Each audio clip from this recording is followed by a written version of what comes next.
Hello, my name is Lucas. This is a bit of lit, and I'm here to talk about the novel Dune. I would have made this video weeks ago if I finished the first half, which is what the movie that just came out last month is about. And then I just couldn't read for like 2 weeks, and then after I watched the movie and after a couple of days, I was finally able to start reading it, and I finished the rest of it. And it's problematic in some respects, but absolutely fantastic and well worth the praise that it gets. This is a very dense and difficult book to get into early on. The early part is so full of world building, you just have to hit the ground running, really, because it is an enormous feat of world building, what Frank Herbert does in this novel, which honestly needs no introduction in a way. I'm sure plenty of people have already talked about this book very recently and throughout the years on BookTube, and a lot of people have been talking about the movie, which covers, again, the first half of this, the first part of the novel, though it seems from the videos I've seen, most of those movie goers have not actually read the novel, which is fine, I suppose, but anyway, I'm going to talk about the novel here and do my best. This is about Paul Atreides. We can see him here walking on Arrakis, also known as Dune, a dry planet full of the spice melange, which has this interesting property that gives prescience to consumers and gives them these blue within blue eyes, and has all kinds of addictive properties and extends your life, and if you stop using it, you'll die. Anyway, this spice is what makes space travel possible. There's a space guild that uses it, prescience, like I said, to navigate and make space travel safe and possible. But this is about the Atreides family, in particular Paul, who are from the planet Caladan, not from Arrakis. They are sent to Arrakis by imperial decree from the emperor himself to have Dune be their new fiefdom, because the emperor has plotted against the Atreides family, because the Atreides have powerful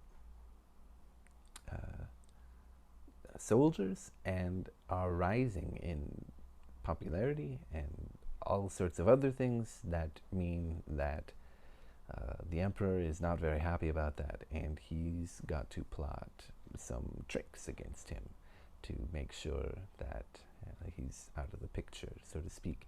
Now, to pull this off and set Dune as the fief of the Atreides family,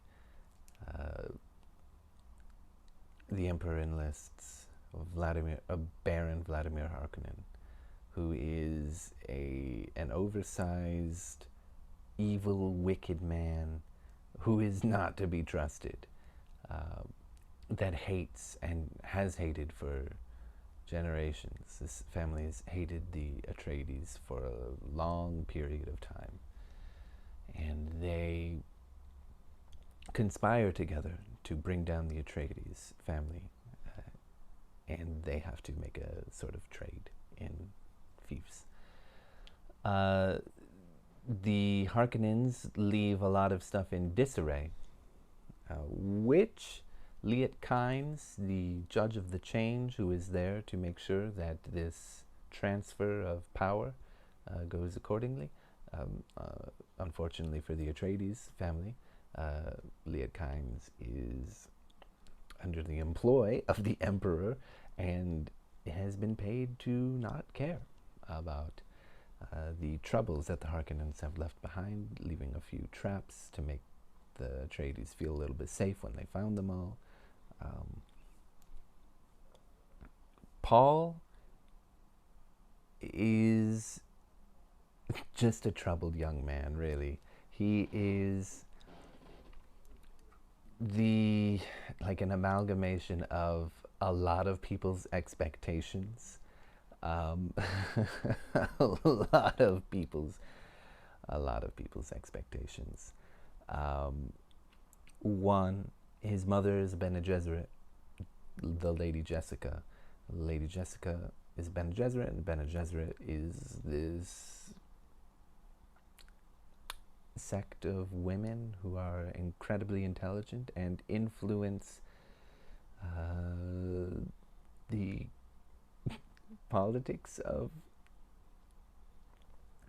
this world that Dune is in, this empire that Dune is in, and they are, as well as the Spacing Guild, they are something that came out of a jihad from a long time ago, where AI and machines were used to enslave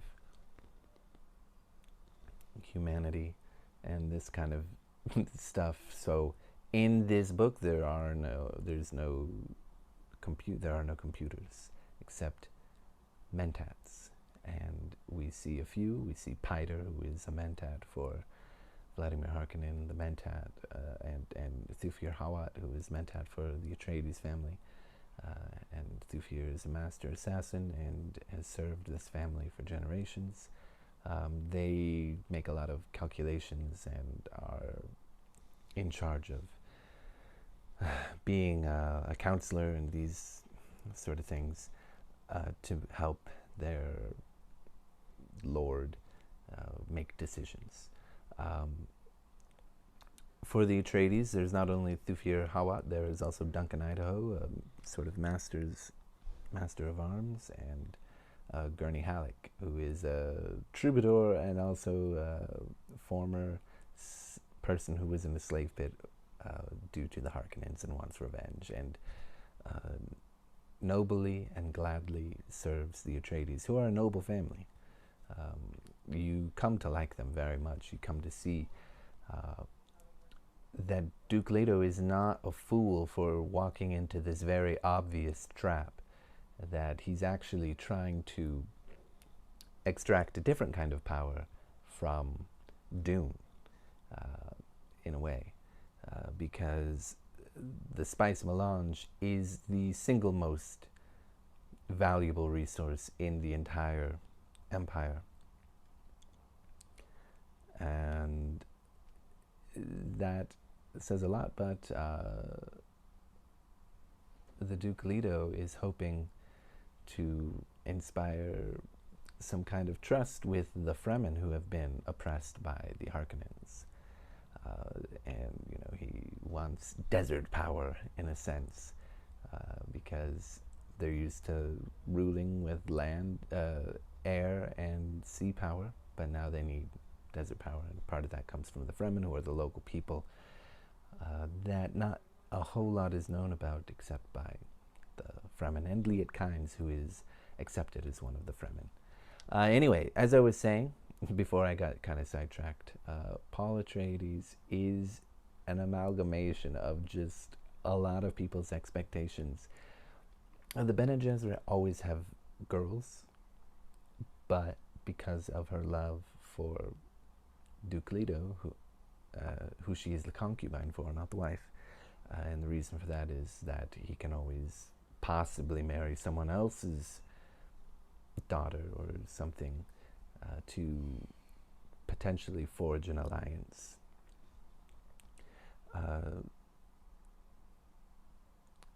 She, out of her love for Duke Leto, who wanted a son, likely to have an heir, almost certainly to have an heir, actually, decided to have a boy, Paul, which has absolutely dangerous consequences, in a sense, because the Bene Gesserit for like millennia, for centuries, have been carefully crafting a breeding program to bring the Kwisatz Haderach, who is a male Bene Gesserit that has their powers and is just a sort of incredibly powerful person. Meanwhile, they also have the Missionara Protectiva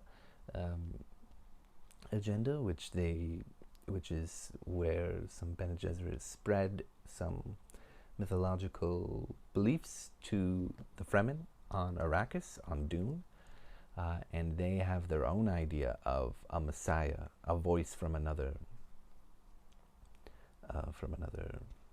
world, from another planet, which I'm forgetting the name of. It's something Naib. I apologize for forgetting, but that's really embarrassing. It's like it's right on the tip of my tongue. Or is it Naive? Anyway,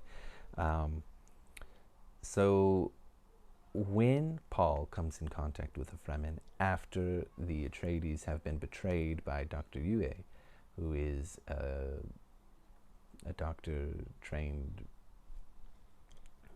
in the Empire. He's got this tattoo thing, and his training keeps him from betraying the person that he works for, except for the fact that Harkonnen has... Man, it's been 11 and a half minutes. We haven't even gotten to the halfway point of this book.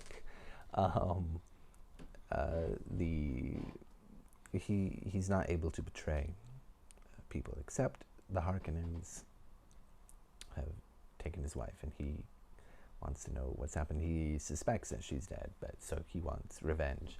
And so he betrays the Atreides to get revenge, not just to help the Harkonnens, but to try and get revenge on Vladimir Harkonnen. And he almost succeeds.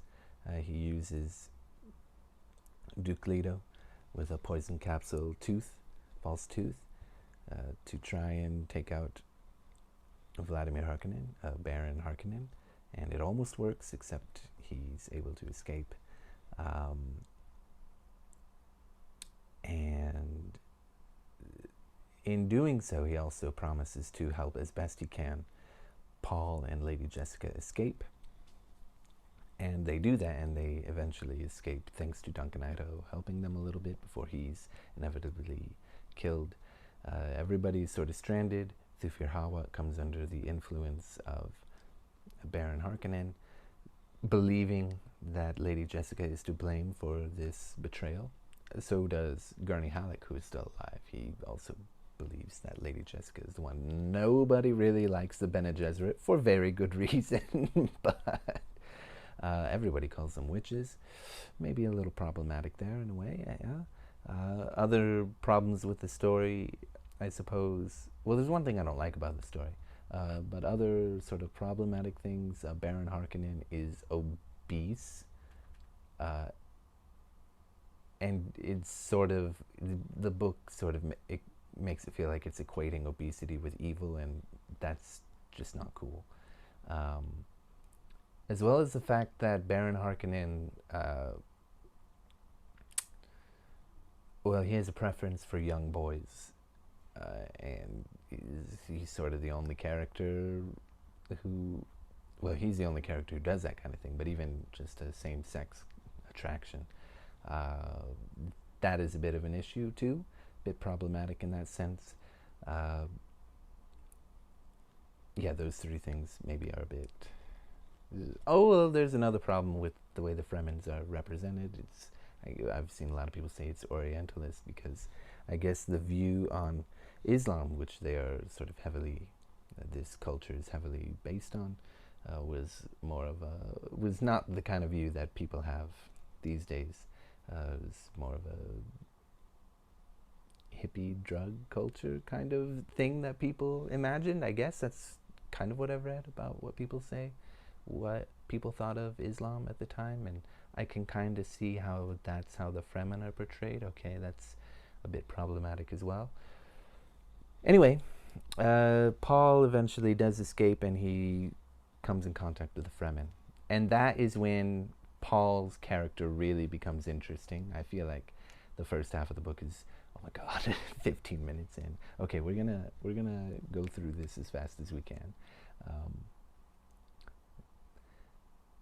Paul is not terribly interesting, I feel, in the first part of the book, until he comes in contact with the Fremen. There's this part where the spice really starts to affect him, and he starts seeing a lot of things. The spice is awakening some things inside of him. When he takes the test with the Reverend Mother and puts his hand in the thing, in the Gom Jabbar, that starts to awaken things inside of him as well. But yeah, once he starts being affected by the spice and having these visions of a jihad with his family emblem, like, okay, he starts to get really interesting. And then when he has that fight with Jamis, which, if you've seen the movie, he has a fight to sort of prove himself, and well, it's a ritual fight to the death, and he doesn't quite understand the culture, but through this particular area of the book, him and his mother are able to be accepted into the Fremen society, and then there's the next part.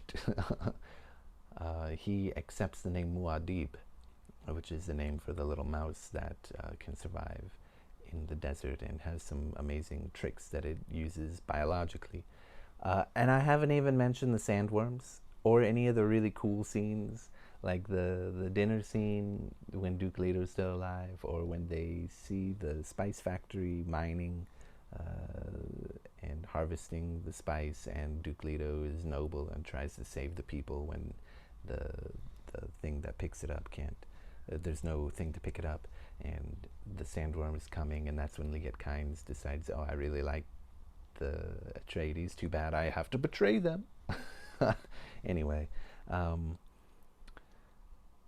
yeah, the book becomes very interesting because we start to see Paul change a lot, and he's deeply affected by these visions, some of them coming true, some of them not. He's not sure what is going on with that, and a few years go down the line, we see some interesting scenes with Harkonnen and his nephew, and some plots with Thufir Hawat on another planet,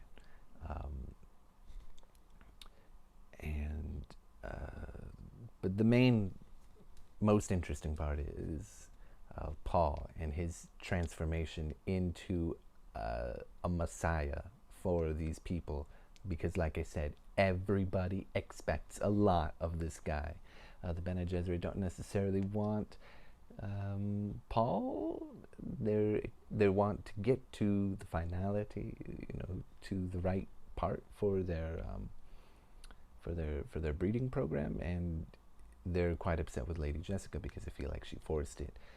But she did it out of love because Duke Leto wanted a son for an heir, and the Fremen want a messiah who's the child of a Bene Gesserit, a voice from another world, and the Bene Gesserit want the Kwisatz Haderach, and he's just got so much pressure on him, man.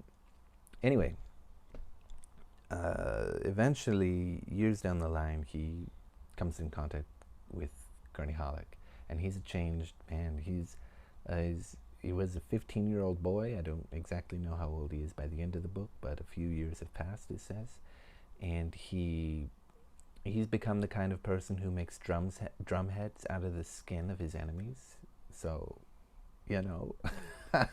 a lot of people, and I think in a way rightfully so, at least for the people that have only seen the movie, have been complaining about a white savior complex with Paul, the Atreides. The book, I think, does a really good job, and we only get sort of a glimpse of it. I've not read the second one, but I've heard Dune Messiah really goes into hero worship and how that's a really bad idea, and in this case, sort of a white savior worship and how that's a really dangerous idea. But Paul sort of leans into it by the end of the book. He's still scared of the oncoming jihad and these visions that he's got, but he does seem to become more resigned to it and accept who he is to the Fremen, and he has all these debates about who he is in relation to Stilgar and who he was when they first met, and Stilgar is the leader of the Fremen and this kind of thing.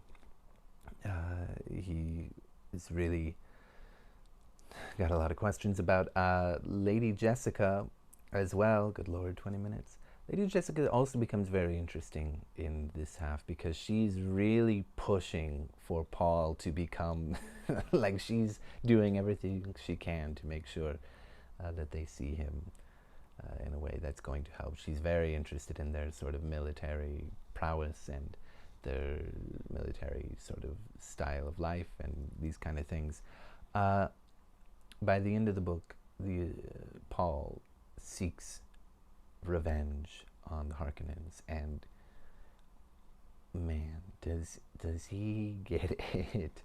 Not quite the way he would like. He does lose a son and his toddler sister, who is an abomination according to a reverend mother, who can talk and has all these strange powers, Aaliyah. She kills Vladimir Harkonnen, which I do not like.